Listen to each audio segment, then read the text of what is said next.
So Silk Road was an online dark market website. It operated on two different lines of anonymity.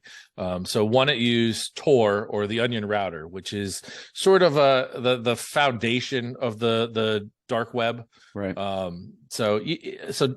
Let's go back a little further. There's dark web and deep web.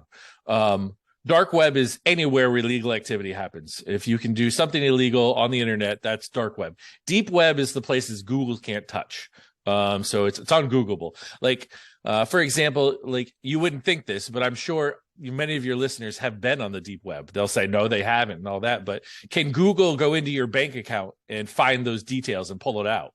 No, because it's protected by a username and password and hopefully two-factor authentication. That's in the deep web. That's places Google can't reach and can't index and go to.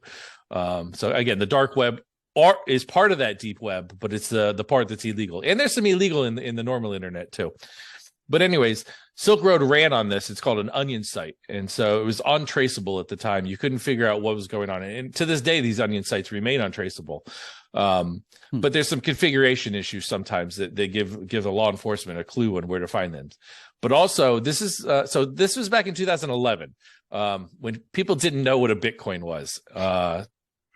Silk Road operated on cryptocurrency. So the payments would go through. What would happen is you would go on the site. It was essentially like eBay, but again, protected by Tor, so you couldn't find where the server was.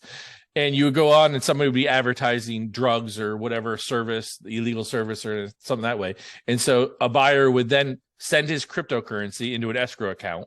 And then the seller would send the good or service to an unknown address or something where they could be hidden. And once the transaction was finalized and everybody was happy, then the cryptocurrency would be then sent to the dealer or the seller. And so it really was, the wild west of eBay. It was back there. Untraceable and illegal activity. And it was being run by a guy named Dread Pirate Roberts. So that's what he called himself, DPR.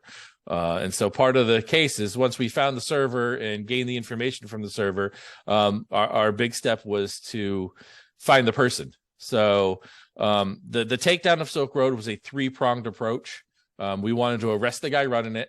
We wanted to put up a splash screen, to show the world that this hidden service that no one could find was found and taken over by the federal government. We also wanted to seize all the cryptocurrency. Excellent. And as you mentioned earlier, the case got a vast amount of publicity. You as the lead investigator got more attention than most. And it was made into a movie, I think, just last year, wasn't it?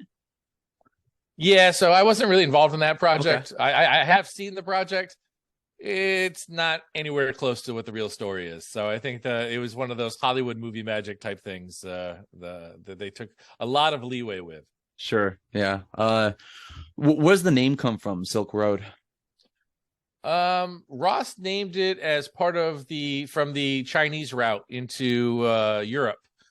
From running goods and from China all the way back to Europe. Once I think that Marco Polo that discovered the route, and so named after all being able to provide what some people don't have access to now access. Ross had a very libertarian point of view.